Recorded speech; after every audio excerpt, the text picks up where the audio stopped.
Alright, this is a review for the Elcan Specter DR SU-230 PVS. It's a dual roll combat optic. This is the military version. The most obvious difference is the anodizing. It's a flat dark earth, although it's not what most people imagine flat dark earth. It's not the light tan as say a Magpul product would be. It's more of a bronze or copper color. Other difference, when you look through it, the reticle is a little different. The civilian version has a little rangefinder in the bottom left corner. This one has a more clear field of view, and the points of aim, stadium marks for the machine gun or 600 to 1,000 meter ranges are a little different on the civilian and military models. So this side right here, you can see it's got the trademarks, the model number and NSN numbers, and the arms throw lever, as well as the adjustment lock for the elevation knob.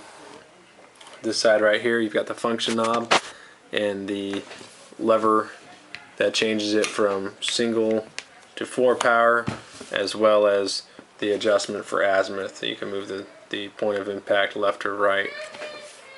First thing you notice with this is it's a pretty big optic, weighs about 1.4 pounds, about almost half a pound heavier than an ACOG with a mount. So it's a little heavy. Compared to the ACOG, it's got a lot better eye relief, almost double. ACOG's got 1.5 inches. This has almost 3 inches, about 2.8. So if you've got a problem with flinching from recoil, you get scope it with the ACOG because you got to be so close. You shouldn't have it with this optic. It's a kind of nice feature. Field of view with in the 1 power mode is about 24 degrees. You can see it through the scope right here. It's got a couple brightness settings. 5, first couple are for night vision. Let's see if we can get a good picture of the reticle.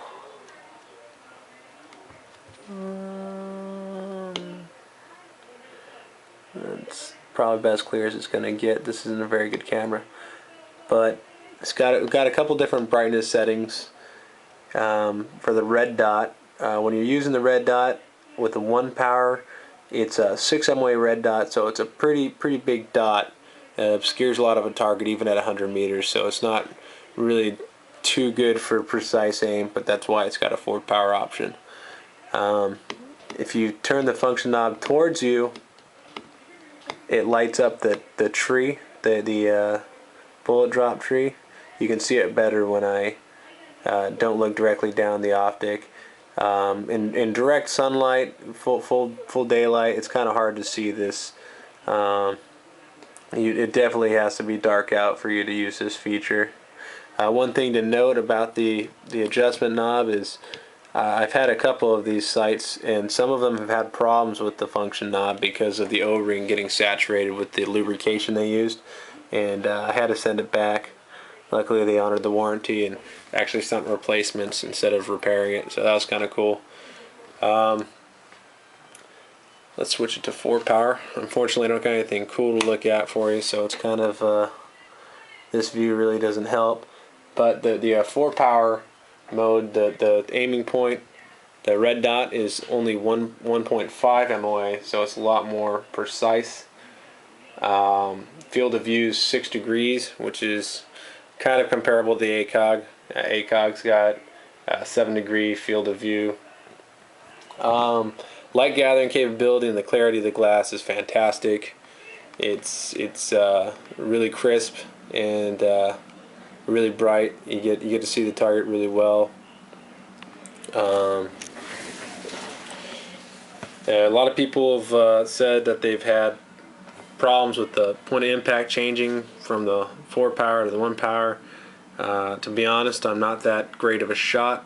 I'm kind of like a 4 MOA shooter, so I haven't noticed too much variation between my groups, besides I'm getting a lot bigger, which I blame the 6 MOA dot of the 1 power mode.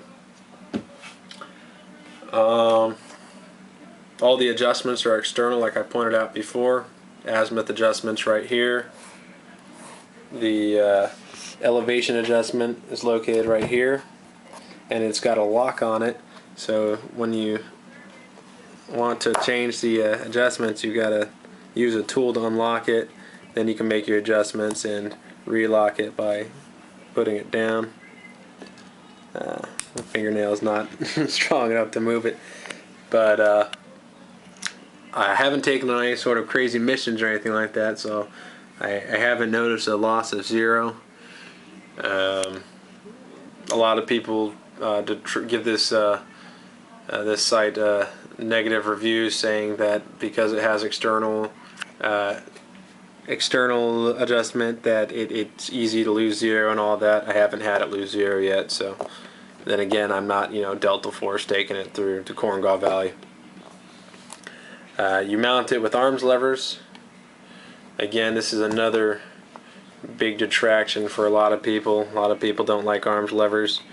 Haven't had any problems with these. Mounts pretty solid. I haven't had any problems with it not mounting on anything. To be honest, I haven't really taken this off and remounted it after zeroing it. This model right here actually hasn't been mounted. The one that I have on my AR, I haven't really taken it off, so I can't tell you if the arms levers retain zero. This one right here actually is the so-called Gen 3 model. You can see the difference between the body style is a little more rounded, and it's got these little stoppers here, so the throw levers can only go to about 90 degrees. Other than that, the two optics are pretty much the same, besides the anodizing. So availability on these things, the story I got was these were made for SOCOM, and SOCOM ended up canceling the order when the SCAR contract got canceled, and Elcan was left with a bunch of these overruns, and they were sold to the military at about $1,700. Because they're only sold to the military, they're pretty rare, and for civilians to purchase one, their only options really are like eBay or other people selling their old ones on gun websites. eBay prices, you can find them for anywhere from $21,000 to $3,000. If you go to gun websites and you buy a used one, you can usually get them for around MSRP, which is $1,898. But all in all, it's a pretty good sight. It's really versatile. It's not as good as a sight as, say, an Aimpoint or an EOTech for CQB purposes, because the 1-power isn't actually a true 1-power, and it's not parallax free, so you have to keep the same eye relief that you do with the 4-power mode. You can't throw your head wherever you want like you can with the Aimpoint or the EOTech. You got to be in the same spot every time, or you get scope shadow. The 4-power mode's pretty good all the way out to 600 meters, just like an ACOG. The stadium lines are pretty well marked, so you got a lot of reference points for holds for wind and range. Pretty versatile optic though. It's definitely a jack of all trades kind of thing. It's not a master of anything by any means, but if you're looking, if you're trying to decide between an ACOG or an Aimpoint and you can't decide what you want, this one does pretty much everything. It's a pretty great optic, and I like it a lot.